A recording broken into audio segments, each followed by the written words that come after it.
تو مانیٹرنگ کرنی چاہیے. تو سوشل میڈیا کی مانیٹرنگ پہ آئے ہارون صاحب, اب اپلیکیشنز بند کر رہے ہیں, ٹک ٹاک میں ہمارے بعض دوست بڑے دکھی ہیں, بڑے آزردہ ہیں, رونے والے ہو رہے ہیں, اور اس میں دلیل ویسے بڑی دلچسپ دی جا رہی ہے. ویسے آپ یوز کرتے ہیں ٹک ٹاک؟ نہیں, میرے پاس کہاں وقت, میں کبھی زندگی فلم نہیں دیکھتا نہ ٹک ٹاک دیکھتا ہوں. میں تو صرف دیکھتا ہوں کہ سوشل میڈیا پہ ٹرینڈ کیا ہے اور اس پہ ٹویٹس میں ٹرینڈ کیا ہے, لوگ کن چیزوں پہ زور دے رہے ہیں. ٹھیک ہے, وہ یہ تو چند منٹ مجھے دیکھنا پڑتا ہے.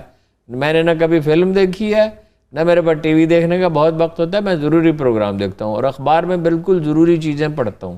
مجھے کتابیں پڑھنی ہوتی ہیں, مجھے کوئی اور بتیرے کام ہے دنیا میں میرے. آپ کا مطلب ہے لیکن یہ ٹک ٹاک بہت لوگ دیکھتے ہیں, لوگوں کو اس سے دلچسپی ہے. اب اس میں بڑی دلچسپ ایک توجہ کی جا رہی ہے کہ جی امریکہ نے بند کر دیا, چینی پروگرام ہے, انڈیا نے بند کر دیا, اور ہم ان کی سب پہ جا کے کھڑے ہو گئے. دیکھیے میرا تو اول روز سے یہ نقطہ نظر ہے, میرا خیال ہے اتنی اجلت میں یہ فیصلہ نہیں ہارون صاحب, میں نے کچھ اس کے اوپر چیزیں اتنی اجلت میں. خیر آپ کیجیے گا, گزارے یہ ہے, میرا تو سوشل میڈیا کے بارے میں پہلے دن سے ایک نقطہ نظر ہے, کیا جو کہ میری فلسفی آف لائف ہے, مکمل آزادی, مکمل ڈسپلن. آپ اپنا شناختی کا دونوں ساتھ میں مکمل آزادی ہونی چاہیے انسانوں کو قانون کے دائرے میں, ٹھیک ہے, اور مکمل ڈسپلن ہونا چاہیے. آپ اپنا آئیڈینٹی کارڈ نمبر لکھیں, ٹھیک ہے, ایک کا لا ہونا چاہیے کہ اگر کوئی غلط لکھے گا تو وہ سزا پائے گا. اور یہ پروسیس شروع کر دیں اجازت کا, اور جو چاہیں لکھیں, پھر آپ اس کے ذمہ دار ہیں. یہ عجیب و غریب بات ہے. اور پولیٹیکل پارٹیز اس کی ذمہ دار ہیں, ملک کی 2 بڑی 3 پولیٹیکل پارٹیز اس کی ذمہ دار ہیں کہ بھائی انہوں نے آدمی رکھے ہوئے ہیں, وہ گندی گالیاں بکتے ہیں. کتنی عجیب بات ہے. اور ہر آدمی کو کہتے ہیں لفافہ, یہ ہمارے جرنلسٹ ہیں, ان سے ہم ڈس ایگری کرتے ہیں, اور بعض کے ساتھ انتہائی سختی سے ڈس ایگری کرتے ہیں.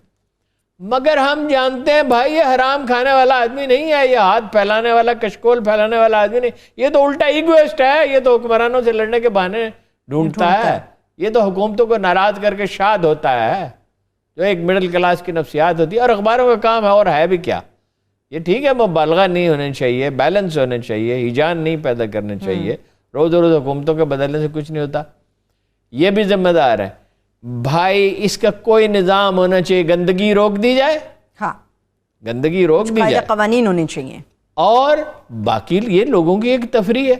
اب مسلمانوں کا المیہ تو یہ ہے کہ خود تو ٹیکنالوجی میں کرنا ہی کچھ نہیں نا. خود تو یہ فتویٰ ایک بڑے عالم دین نے دے دیا, لاؤڈ اسپیکر بھی جائز نہیں ہے. اور ترکی میں لوگوں نے کہہ دیا پرنٹنگ پریس کی کوئی ضرورت نہیں, قرآن مجید ہاتھ سے لکھا جانا چاہیے. وہ کیوں نہیں پرنٹنگ پریس میں چھپنا چاہیے, اس کی دلیل کیا ہے؟ جیسے جیسے اس کا اثر بڑھتا گیا ہے, یہ 2 انتہائی طبقے پیدا ہو گئے ہیں. ایک طرف فواد چودھری ہیں جو کہتے ہیں جی کہ اپنا ان کو پابندی نہیں ہونی چاہیے, ان کو وہ کہتے ہیں جی یہ آپ کو فحاشی نظر آتی ہے. بھئی فحاشی ہے, وہ تو ہے. کچے دماغوں کو اگر آپ یہ ساری غلاظت ان کے سامنے آئے گی, اس کا برا اثر ہوگا. اور جب بے حیائی پیدا ہو جاتی ہے تو اللہ کے رسول کا قول یہ ہے کہ بے حیا اپنی مرضی کرے, اس کا شمار انسانوں میں نہیں ہوتا. ایک جگہ فرمایا کہ گدھے کی طرح وہ پڑا رہتا ہے ساری رات, اسے کبھی نہ خدا یاد آتا ہے, نہ ویلیوز یاد ہوتی ہے, نہ اخلاقی اقدار.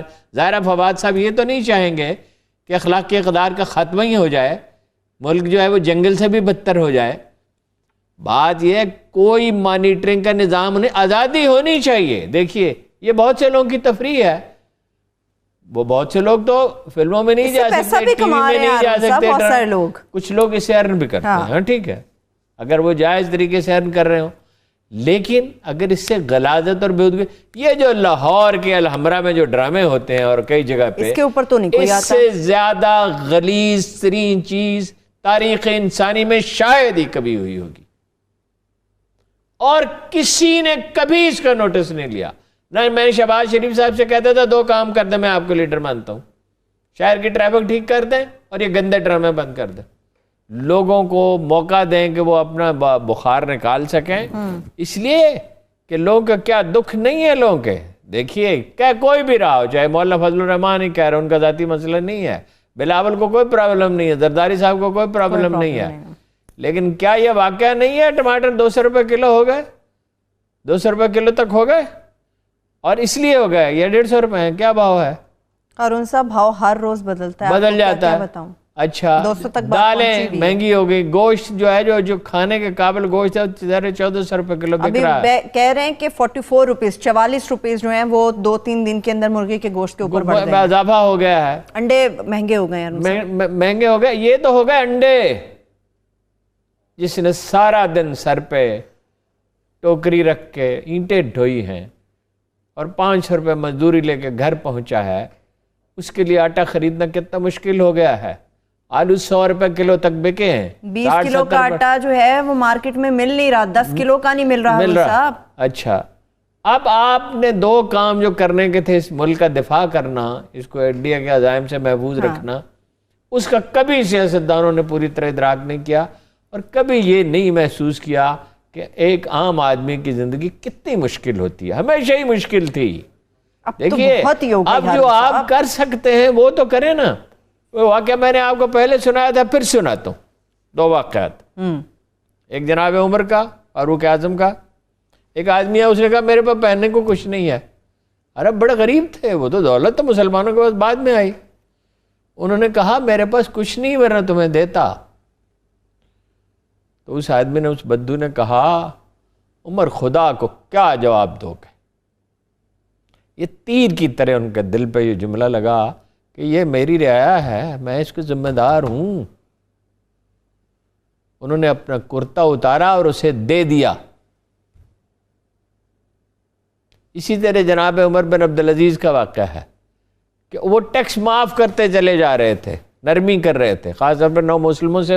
امبی جو ہے, یہ امبیوں کی 2 عادات جو ہیں ایسی ہیں کہ جس کی وجہ سے ان پہ ہمیشہ یعنی پھٹکار ہی رہے گی. صحیح لفظ پھٹکار ہی ہونے چاہیے. ایک نو مسلموں سے جزیہ لیتے تھے. بھائی جو اس نے اسلام قبول کر لی, جزیہ کا کیا سوال ہے؟ ٹھیک, وہ مسلمان ہے, وہ فوجی خدمات, وہ تو فوجی خدمات انجام نہ دینے کا وہ ہے.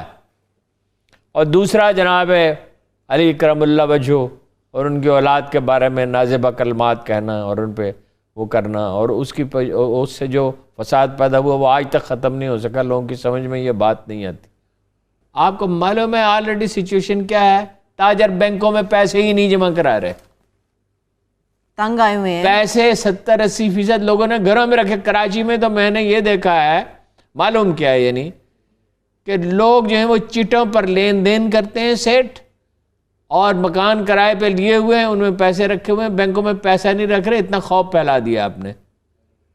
پیداوار بڑھے گی, آبادی اتنی تیزی سے بڑھ رہی ہے, کوئی پلاننگ 2 سال میں آپ نے اس کے لیے کی. 3% کی شرح سے تو آپ کی آبادی بڑھ رہی ہے. بچے جو ہیں اسکول نہیں جا رہے. اچھا آپ کو یہ معلوم نہیں ہے کہ سمگلنگ ہوئی ہے گندم کی بڑے پیمانے پہ؟ آپ کو یہ معلوم نہیں ہے کہ آپ نے اجازت دی چینی ایکسپورٹ کرنے کی؟ ویسے چینی 110 روپے فی کلو فروخت ہو رہی ہے ہارون صاحب. تو یہ اسباب کا کیا تعین کریں گے؟ اور اسی سول سروس سے کام لینا ہوگا. یہ پیرالل گورنمنٹ نہیں آپ بنا سکتے. دیکھیے طاقت ایک خوفناک چیز ہے. عمران خان صاحب کو معلوم ہونا چاہیے, جس آدمی کو اختیار دیتے ہیں اس میں طاقت کے استعمال کا جذبہ پیدا ہوتا ہے. وہ خود کو دوسروں سے سپیریئر سمجھتا ہے, دوسروں کو اپنے سامنے جواب دہ سمجھتا ہے, اس سے خرابی پیدا ہوگی. اسی سے سول سروس سے کام لیں, اس کا پلان بنائیں, دانا لوگوں سے مشورہ کریں, اپنی ٹیم بہتر بنائیں. یہ بتا دیں, دیکھیے یہ پیسہ تو آڑتی لے جاتا ہے. آلو ایک دفعہ نواز شریف صاحب نے اعلان کیا تھا کہ آلو 5 روپے کلو بک رہے ہیں جی, تو میں نے عرض کیا تھا کہ اس میں خوش ہونے کی کون سی بات ہے؟ اس لیے کہ 7-8 روپے سے کم تو اس پہ کاسٹ نہیں آتی. تو 7-8 روپے سے تو اس کے صرف پیسے پورے ہوں گے, اس کی محنت کا صلہ بھی نہیں ملے گا اور کوئی منافع بھی نہیں ملے گا. بالکل ایسے گیا, بالکل ایسے گیا. ویسے ابھی روٹی کی قیمتیں بھی بتایا جا رہا ہارون صاحب بڑھ گئی ہیں. روٹی کی قیمتیں تو آبویسلی بڑھیں گی. جب 2400 روپے کا تھیلا ملے گا آٹے کا, اپنا 1200 روپے کا ہے, نہیں اس سے زیادہ اوپر چلا گیا ہارون صاحب, اوپر چلا گیا. تو روٹی کی قیمت تو بڑھے گی. اور روٹی کی قیمت صرف بڑھے نہیں. رات میں نے ایک ہوٹل پہ کھانا کھایا تو پتہ چلا کہ چپاتی اتنی پتلی ہو گئی ہے کہ بس یہ کاغذ سے کچھ ہی زیادہ بھاری ہے. کتنے کی ملی ویسے ہارون صاحب آپ کو چپاتی؟ میں نے نہیں پوچھا, اس سے پوچھا نہیں. مگر یہ کھانا بہت مہنگا تھا. اتنا مہنگا تھا ایک بہت چھوٹے ریسٹورنٹ میں کہ میں حیران ہی رہ گیا کہ کھانا اتنا مہنگا ہو گیا. تو عام آدمی تو پھر انڈے بہت مہنگے ہو گئے, مونگ کی دال بہت مہنگی ہو گئی, آلو مہنگے ہو گئے, ٹماٹر مہنگے ہو گئے, گوشت مہنگا ہو گیا, مرغی کا گوشت مہنگا ہو گیا. اب تو ہارون صاحب مرچیں بھی باقی نہیں رہی، سستی نہیں، ورنہ 600 روپے کلو مرچیں، 600 روپے کلو مرچیں. آپ کو یاد ہے میں نے وارن کیا تھا کہ مرچیں جو ہیں اس کی فصل تباہ ہو رہی ہے زیادہ بارشوں کی وجہ سے. بالکل یاد ہے. تو یہ اس وقت انہیں فکر ہونی چاہیے. مرچیں کون سی منوں کے حساب سے استعمال ہوتی ہیں؟ اگر ضرورت کی مرچیں اس وقت امپورٹ کر لی جاتی ہیں، مگر ان کو ہر چیز بعد میں یاد ہے. اب اپنی اپنی کرسی بچانے کے در پہ اس وقت ہارون صاحب، اس کے بعد ہی کچھ یاد آتا ہے.